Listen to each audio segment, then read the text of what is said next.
Buenas noches, amigos de todo el país.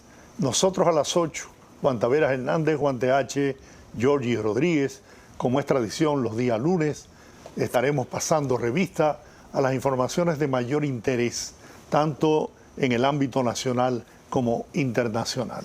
Buenas noches, señor TH. Buenas noches, Georgie. Buenas noches, mis amigos. Muchas cosas para este lunes, muchas informaciones, tanto nacionales como internacionales. Digamos que el tema principal de hoy debe ser la muerte a manos de la policía de un joven, un hecho recurrente en la sociedad dominicana. Pero antes, yo quisiera decir lo siguiente. Hay una discusión muy seria sobre lo que algunos periodistas han llamado la ley Mordaza, que está en el Código Penal y que está reclamando que sea modificado el código. Yo estoy de acuerdo con que el código sea modificado en lo que tenga que ver con la modificación. Ciertamente hay aspectos que bien pueden ser mejorados para beneficio de todos. Ahora yo, en lo personal, no le temo a la llamada ley Mordaza. Lo dije en un tuit y quiero repetirlo. No le temo a la ley Mordaza. Y no le temo porque yo, durante más de 40 años, ya 40 y tantos, no quiero decir 50, como voy a poner muy viejo, he ejercido un periodismo sin que nadie se pueda sentir agredido. Agarro una maldita taza aquí, pero bueno. Sin que nadie se pueda sentir agredido o insultado. En todos estos años yo he sido sometido a la justicia una sola vez por el señor Félix Bautista. Y ahí lo dejo. Ahora, nunca más. Y amenazas, yo he dicho todo lo que he querido, todo lo que he pensado. El recuerdo de doña Zaida Vida Lobatón. Trabajábamos en radio comercial y yo escribía los editoriales. Y se preocupaba mucho por mí, por mi bienestar. Desde entonces, mucho antes, yo vengo escribiendo artículos, comentarios, etc. Siempre diciendo lo que pienso. Durante los 12 años del doctor Joaquín Balaguer, yo no recibí nunca una amenaza de muerte. Nunca me sentí perseguido. Igual durante los gobiernos posteriores, tampoco. Y si alguna vez alguien intentó amenazarme, pues yo no lo hacía público. Porque eso es un error. Bueno, entonces el periodismo de ayer no es el de hoy. Antes nosotros teníamos periodistas, comunicadores bien formados, bien educados, con una educación que viene desde la niñez, que viene desde la casa, a decir gracias, a pedir permiso, a no ofender por ofender, a no usar palabras insultantes, palabras hirientes, a no utilizar palabrotas. Sin embargo, de un tiempo a esta parte, ahora nos encontramos con que gracias a la internet, cualquiera tiene una red, cualquiera habla públicamente a través de un micrófono y ofende y maltrata y todo lo resuelve con un adjetivo calificativo, diciendo que tú eres un maldito, que tú eres esto, que eres lo otro, etcétera, etcétera. Entonces, como ese no es el periodismo que yo aprendí en la universidad, ni que aprendí en las calles, ni que me enseñaron mis maestros, he sido un periodismo crítico, siempre a veces demasiado crítico, pero sin agredir a nadie, sin decirle a nadie esas palabras tan feas que yo escucho ahora. Pues, por esa razón yo le temo a la llamada ley Mordaza. ¿Por qué una gente como Georgie Rodríguez tiene que temer a la ley Mordaza? Si nunca ha tenido un exabrupto, si nunca ha dicho una palabra insultante, si nunca ha maltratado a nadie y ha dicho lo que cree. Y aquí hemos tenido discusiones serias, y esas discusiones sin faltarnos el respeto y sin agredirnos mutuamente. Pues yo tengo mis enemigos, gente que no quiero, gente que hace política, Pero bueno, eso no me da derecho a mí a decirles cosas hirientes, feas, acusaciones, a chantaje, extorsión, etcétera. Entonces, por eso yo no tengo que tener miedo a la llamada ley Mordaza. Lo que no puede ser es lo que yo estoy viendo y lo que usted está viendo. La falta de respeto, ¿no? El ultraje, el maltrato, el chantaje, la extorsión, la injuria. Eso no puede ser. Porque yo no puedo decir que fulano se robó tanto si no tengo ninguna prueba.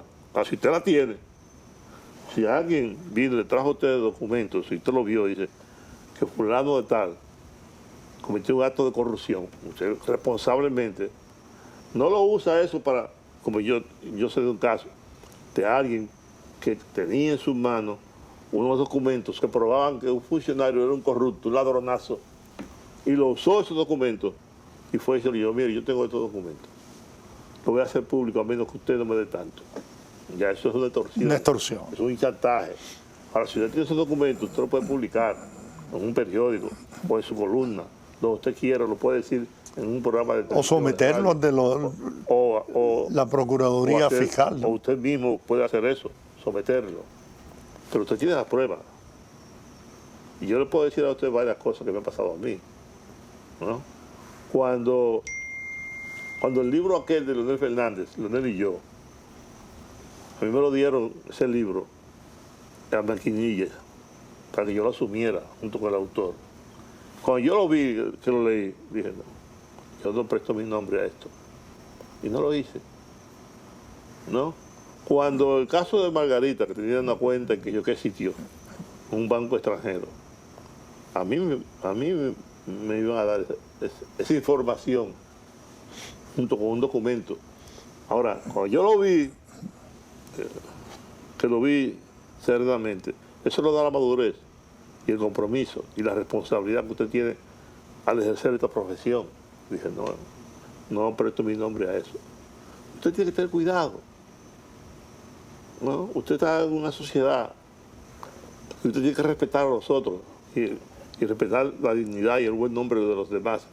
Pero ahora lo que yo veo, como periodista viejo ya que soy, de tantos años de ejercicio, es otra cosa, ¿no? Y me recuerda yo, pues, óyeme, Mario Álvarez Dugan, Cuchito, director del periódico El Nacional, cuando yo escribía algún artículo muy duro, venía con el artículo y me decía, estoy totalmente de acuerdo con lo que tú dices, ahora escríbelo otra vez. Y yo me reía, léelo y escríbelo otra vez, eso mismo, dilo todo lo que está diciendo ahí, pero hazlo otra vez. Y yo volví a escribir el mismo artículo, pero con otras palabras, porque todo se puede decir dentro del marco del respeto, dentro del marco de los parámetros que establece la ley. Usted tiene, porque la democracia es eso, tiene derechos, pero también tiene deberes. Respete para que lo respeten. Respete a los otros para que los otros... Trate a los demás como a usted le gustaría que lo traten a usted. Y a eso, ese es mi punto de la llamada ley Mordaza, ¿no? Yo no le temo a esa ley. Yo le temo a lo otro, a la otra parte. Eso quería como decirlo porque me creo en el deber de decir algunas cosas sobre eso. Yo pienso que ese tema se fundamenta especialmente en el temor que tienen muchas personas que se hacen llamar periodistas, comunicadores, pero que lo hacen a través de las redes sociales, que le da toda la libertad para poder desacreditar, desprestigiar y hasta difamar a personas importantes de la vida nacional sin presentar pruebas. Eso no sucede en los medios de comunicación tradicionales, porque, como tú muy bien señalas, no es cierto, no era verdad que, por ejemplo, un don Rafael Herrera iba a permitir la publicación de un artículo o de una noticia difamatoria sin que le llevaran las pruebas. Y lo propio el doctor Molina Morillo, el Cuchito Álvarez, esos directores que crearon una escuela de dignidad, de un ejemplo de transparencia, un ejemplo de respeto hacia las personas. Esa gente no permitía eso. Ahora bien, en las redes sí se están haciendo barbaridades, donde se viola incluso la ley de expresión y difusión del pensamiento. Entonces, esa gente le tiene miedo a la ley y tiene defensores incluso importantes que promueven el hecho de que ese tipo de libertades contribuye a fortalecer con la democracia dominicana. Yo no creo eso. Tenemos que ir a una pausa. Volvemos.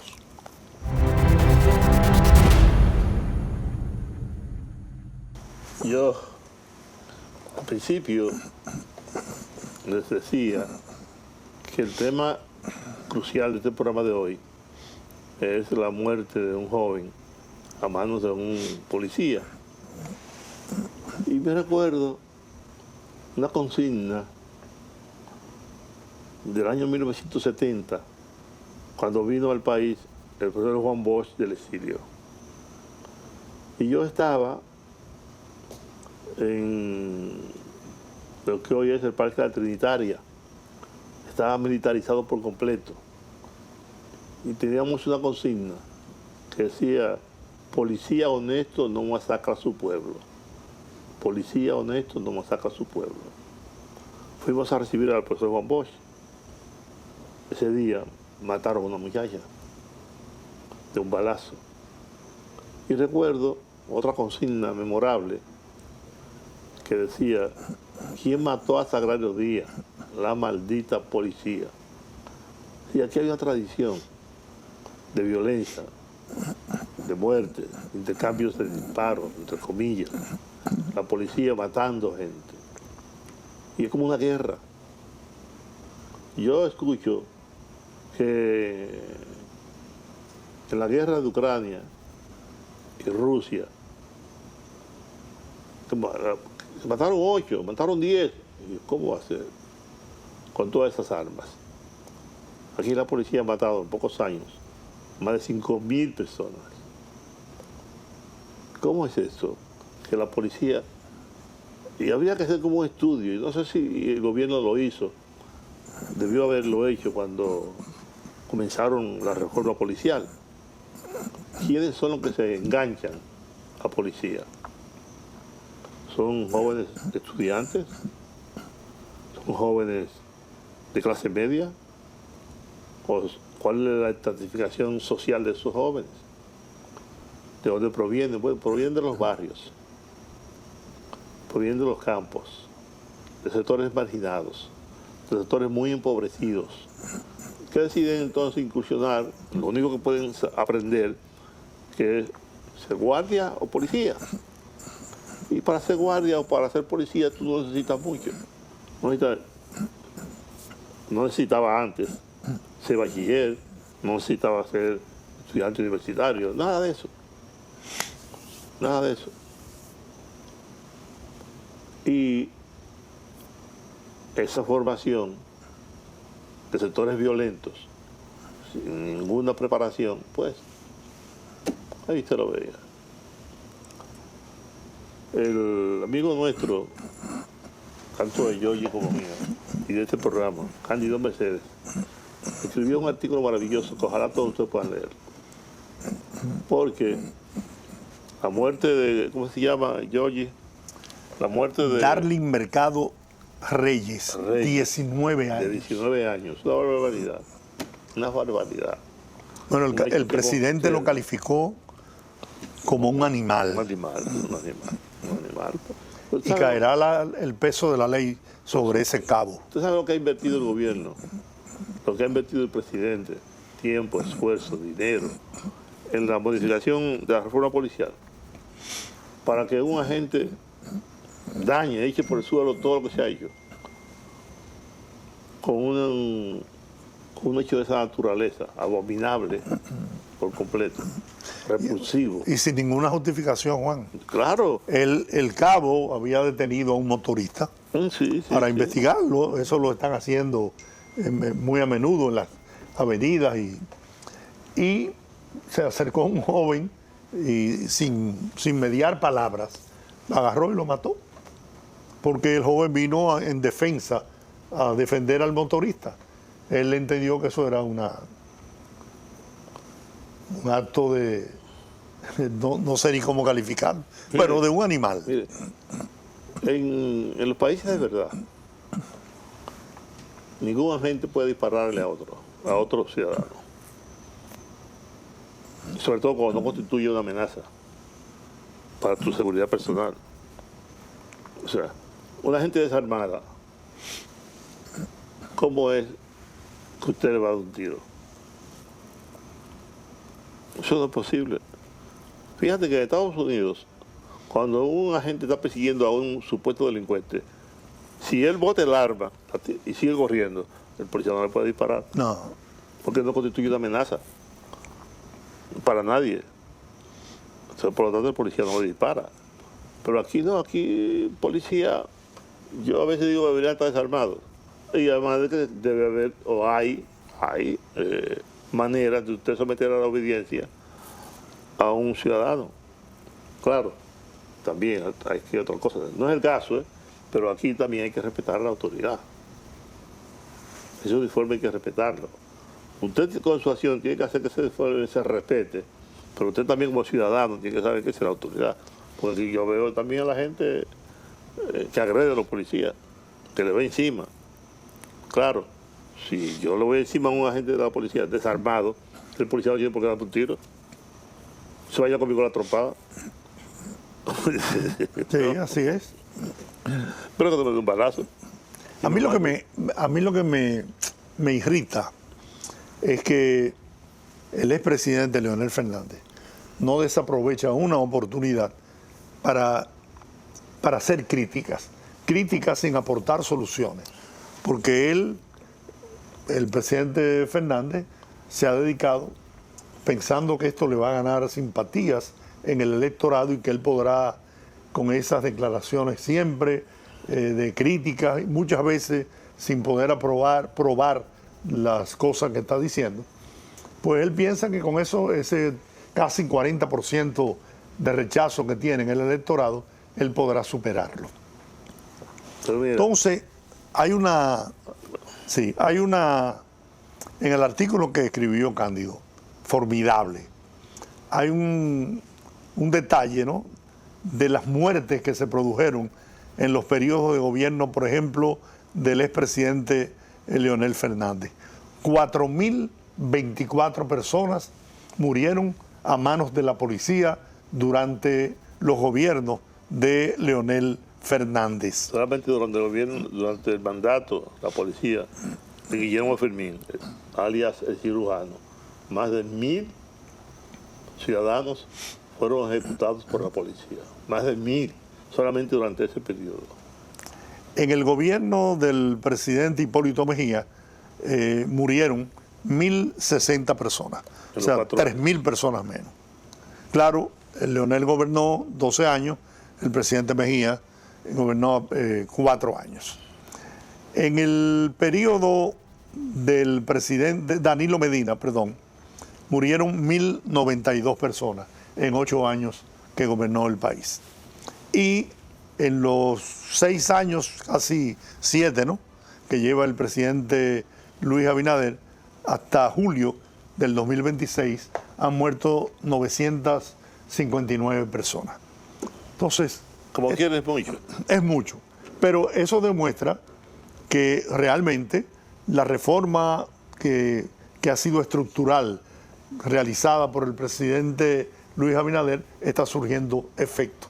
Todavía quedan animales como ese que actuó cegando la vida de ese joven en Herrera de 19 años, que recibirá un castigo ejemplar por esa acción inconcebible de un agente que está experimentando lo que es la reforma de la Policía Nacional. Señores, nunca antes, óigalo bien, nunca antes en la República Dominicana se había profundizado tanto en reformar a la Policía Nacional, incluso mejorándole el salario de manera sustancial. Nunca antes se había producido, pero siempre hay personas que no entienden, que no aprenden, que no asimilan y actúan de la forma criminal en que la hizo en que lo hizo ese cabo de la Policía Nacional, José Francisco Moreta, que recibirá, repito, una sanción ejemplar por parte de los tribunales de la República. Veamos, sería bueno que viéramos. El presidente dio unas declaraciones, las tenemos ahí y las vamos a compartir con ustedes.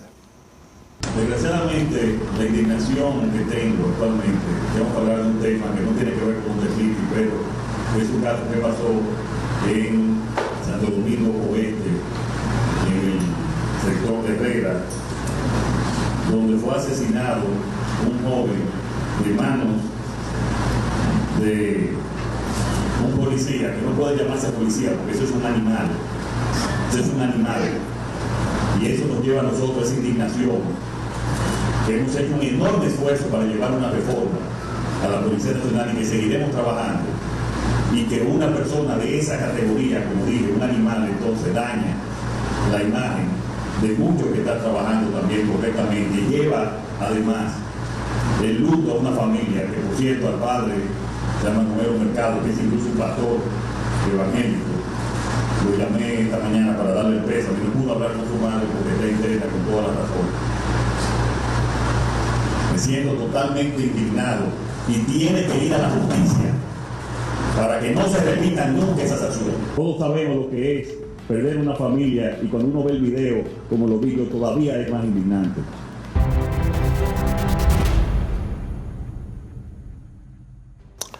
Bueno, el Partido Revolucionario Moderno celebró su convención. Si mal no recuerdo, la 23ª convención extraordinaria, en donde se aprobó la modificación de los estatutos del partido.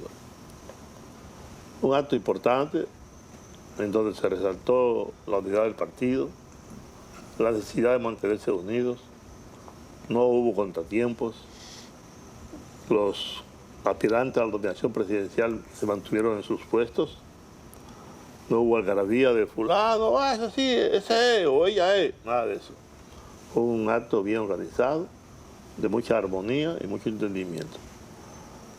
Aquí hay sectores apostando a la división del Partido Revolucionario Moderno. Esa no fue la tónica. En esa tónica no habló nadie, al contrario, todos. Yo creo que en el PRM aprendieron la lección del pasado. Bueno, por lo menos el discurso, pero así mismo es. El diputado Cedeño, también habló el secretario de organización, que es el exministro de Obras Públicas, de Línea Ascensión, la secretaria, el presidente del partido, que es José Ignacio Paliza, y Carolina Mejía en su condición de secretaria general. También habló el presidente de la República. No en la convención. El presidente habló en otra actividad, en una reunión. Todos ellos coinciden en una tónica, en fortalecer la unidad del partido, en trabajar por ello, y asegurando, como lo hace Carolina Mejía, ustedes la verán, diciendo que el partido no se va a dividir y que el partido va a seguir en el poder más allá del 2028. Y al modificar los estatutos, Luis Abinader podrá ser presidente del partido. A su salida como presidente de la República. No creo. Creo que será presidente del partido ahora. Porque se había planteado que precisamente se modificaron los estatutos para que él asumiera la presidencia del partido cuando termine su gestión al frente del gobierno. Creo que no, creo que será ahora, cuando se elijan las nuevas autoridades. Bueno, pienso. Ahora, yo creo que él tiene la capacidad para ser presidente del partido y dirigir el país. Lo que él haría es lo que hizo Peña Gómez. Peña Gómez era presidente del partido, pero Tony Raful era presidente en funciones. Él puede seguir siendo presidente, él puede ser presidente del partido y poner ahí como presidente de funciones, no sé, a Olivares, sí, cualquiera de esos dirigentes. De los dirigentes importantes del partido, a Línea Ascensión, al otro, no sé, a Pacheco, a cualquiera. Es lo que tengo entendido. Pero fue un acto bonito, ustedes lo podrán ver. Ahí tenemos algunas imágenes del acto, la llegada de Carolina, de su discurso, a quien, bueno, ahí estuvieron todos presentes, todos, afortunadamente, y salió todo muy bien. Así que, si tú... Vamos a ver todo lo que pasó ahí en esa convención del PRM, donde sin ningún tipo de trauma, frustrando los deseos de la oposición al PRM, pues transcurrió en paz, en unidad, y eso es lo que tiene que el PRM hacer, mantenerse monolíticamente unido. El PRM unido no será vencido. Mira, el ingeniero Miguel Vargas está planteando una coalición para poder enfrentar al PRM. Porque si el PRM se mantiene, como lo dice Carolina, unido, como lo dice Yayo San Lobatón, como lo dice Hipólito Mejía, como lo dice Luis Abinader, como lo dicen todos, si ellos se mantienen unidos, es muy difícil que una oposición dividida, una oposición, bueno, ¿cuáles son los partidos fundamentales de la oposición?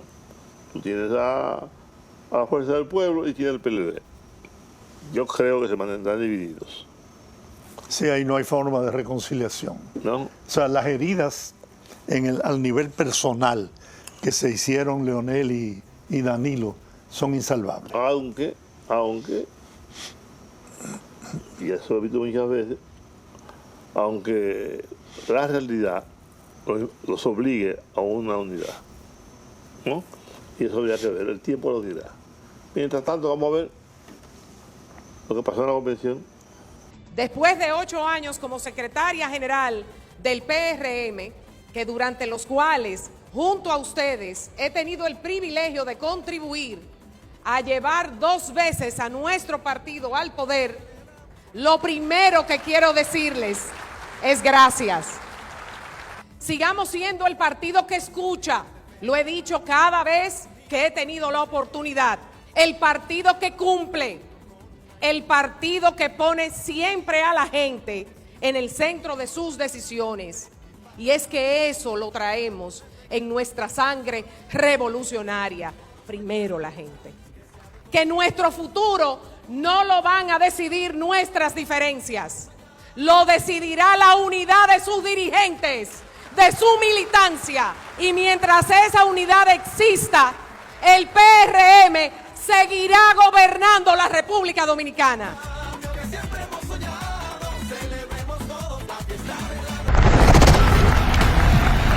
Demostramos que un partido puede debatir sin dividirse. Nosotros todos somos testimonios de que podemos debatir sin que eso sea una división, o competir sin destruirnos y salir fortalecidos del proceso interno. Eso tiene un nombre, eso se llama madurez política, y esa madurez es una de las grandes fortalezas de nuestro partido. Hoy nos convoca el sagrado deber de la responsabilidad militante.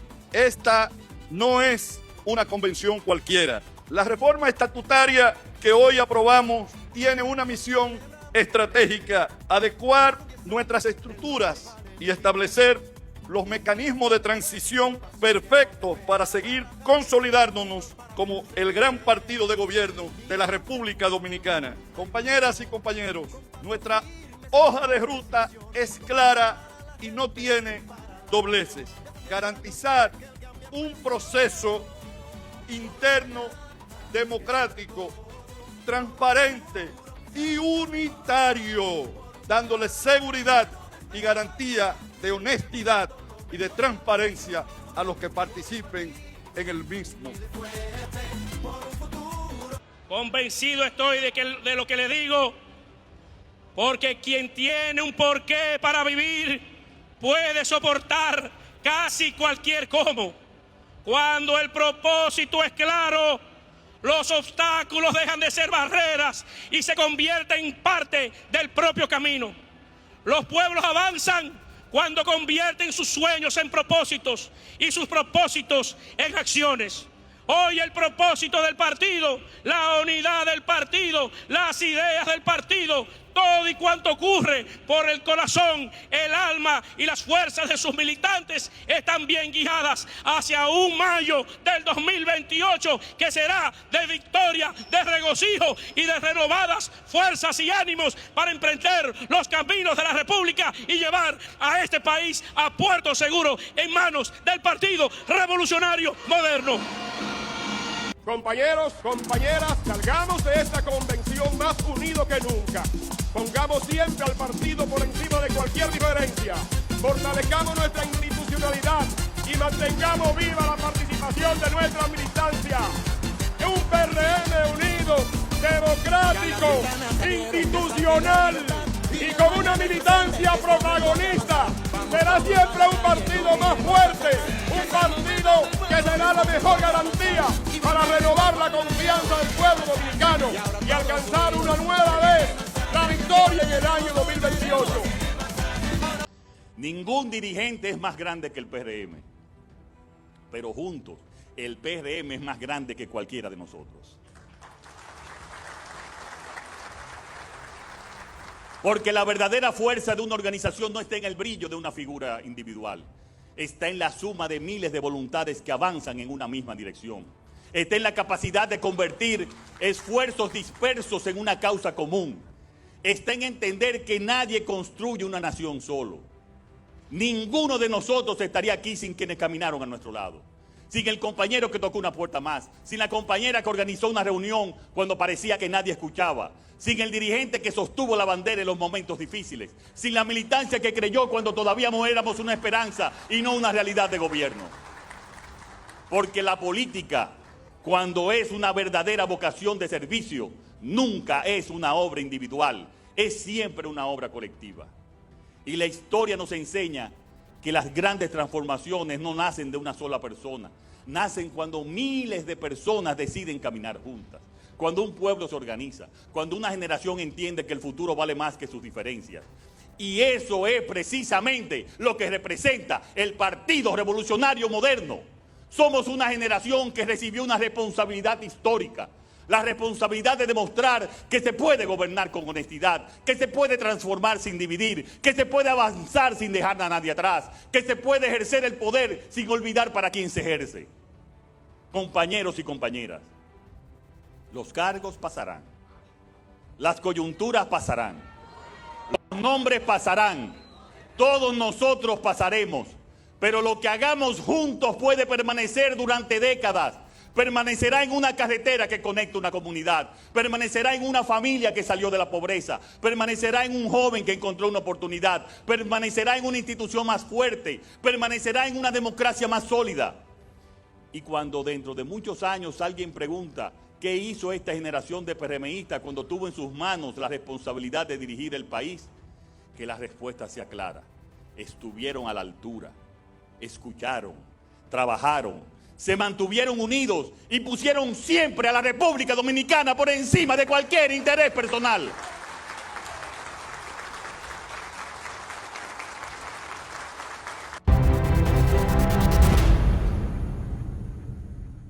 Bien, amigos, el presidente, como siempre, muy activo. Dame decir algo. Sean estas las primeras palabras de Jorge Rodríguez y la mía también, para felicitar a nuestro querido amigo Antonio Siriaco. Don Antonio Siriaco Cruz, Que fue electo vicerrector administrativo de la Universidad Autónoma de Santo Domingo. Excelente escogencia por parte de la familia universitaria guasiana. Lamento que haya perdido Leichi Vargas. Sí. Que ha piedado muchas veces. Pero de verdad que Siriaco era un candidato prácticamente invencible. Él me dijo, yo voy a ganar con más votos de segunda vuelta. Y así fue. Arrasó. Felicidades para Antonio. Bueno, el presidente Abinader convirtió en realidad una demanda de más de 70 años con la inauguración de la carretera Cruce La Lama, Manuel Bueno, El Aguacate, que fortalece la competitividad entre Dajabón y Santiago Rodríguez. También el presidente inauguró el nuevo centro de la UAS en Santiago Rodríguez, 47 años después de la creación de la extensión universitaria en esa provincia. El presidente también estuvo inaugurando otras obras de importancia construidas por el Ministerio de Obras Públicas que dirige el ingeniero Eduardo Estrella. La carretera Cruce Los Quemados, que mejora la conectividad e impulsa el desarrollo de cientos de familias y productores agrícolas en Santiago Rodríguez.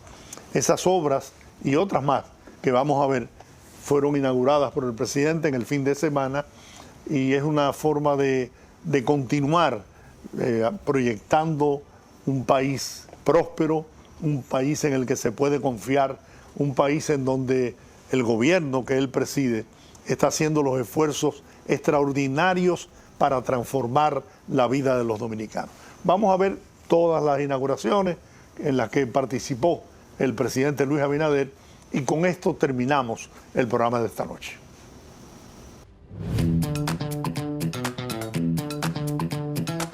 Durante muchos años, para un joven de Santiago Rodríguez estudiar una carrera universitaria significaba mucho más que matricularse en una universidad. Significaba salir de su provincia, asumir junto a su familia un esfuerzo que implicaba tiempo, recursos y muchas veces anteponer su propia vida. Por eso, lo que hoy entregamos desde el Ministerio de Vivienda, Habitat y Edificaciones no es solamente un nuevo recinto universitario.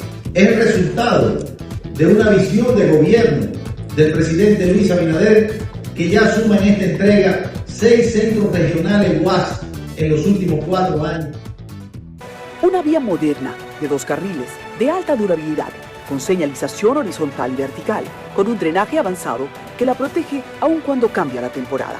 Una carretera que no solo saca estas comunidades del aislamiento, sino que conecta sus zonas agrícolas y ganaderas con las principales arterias comerciales de la línea noroeste y estas con el resto del país. Esta carretera va a beneficiar a más de 20.000 habitantes que conviven con nosotros aquí en el casco urbano, tanto como en la parte alta. Hoy celebramos la inauguración de la carretera Tillo Palma, Agua de Luis, Los Derramaderos. Hoy queremos darle las gracias al señor presidente por siempre tenernos presentes. Felicitar al ministro Eduardo Estrella por la labor tan grande y tan ardua que está haciendo en todo el país, pero sobre todo en Montecristi, conectando nuestra provincia de punta a punta. Hoy, estas comunidades se sienten parte de un país que avanza, se sienten dignas, se sienten vistas. Esta carretera es más que asfalto. Por fin llegó la salud, comodidad, calidad de vida, familias unidas, productos que llegan bien y a tiempo. Una tierra que por fin puede mostrar todo lo que vale. Y mañana es la puerta abierta a todo lo que viene. Y está en el medio.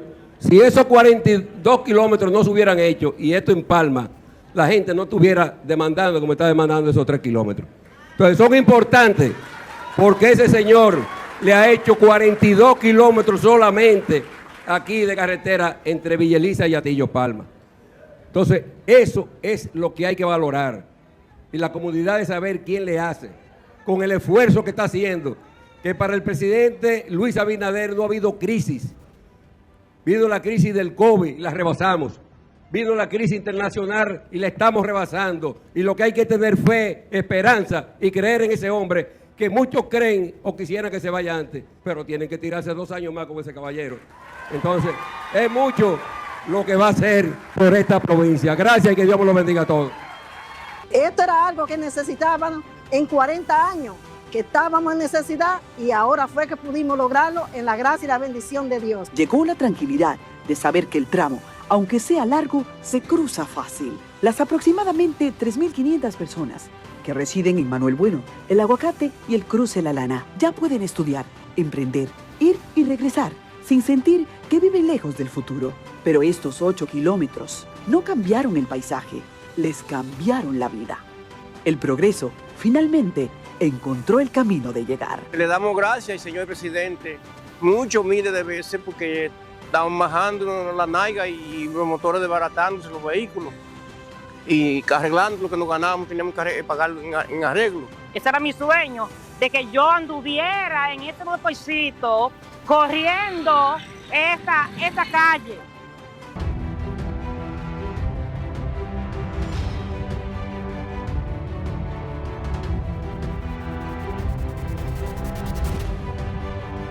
En Palo Verde y Laguna Verde, el asfalto hoy representa una mejor calidad de vida. Esta carretera trae desarrollo, acerca a las familias, fortalece la producción y facilita el día a día de toda la comunidad. Porque el cambio llegó para quedarse. Y aquí no solo se ve, también se siente. Gracias, papá Dios, porque usted nos mandó a hacer esta carretera y gracias a esos trabajadores que usted mandó también para que iniciara esta carretera. Y mientras el merengue típico sigue sonando en la línea noroeste, la voz de su gente es llevada por el viento hasta el morro y con el eco resuena. Yo estoy feliz con esta carretera porque nosotros no lo teníamos. Esto es cambio. Esto es cambio. Esto es cambio. Eso es cambio y estamos cambiando.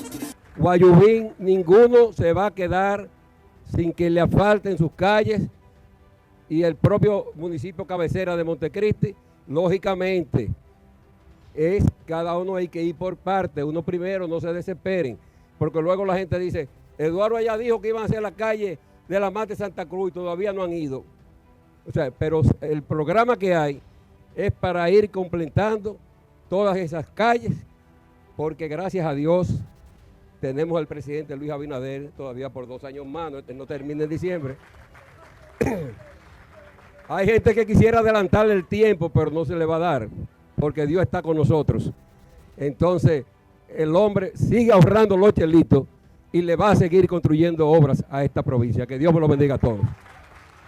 1, 2, 3 y ya con el aplauso de todos nosotros recibimos la carretera Palo Verde Laguna Verde. Este corte de cinta simboliza que hoy hacemos historia desde aquí, que todos somos compromisarios del cuidado, del respaldo al gobierno para que obras como estas sigan impactando a la ciudadanía.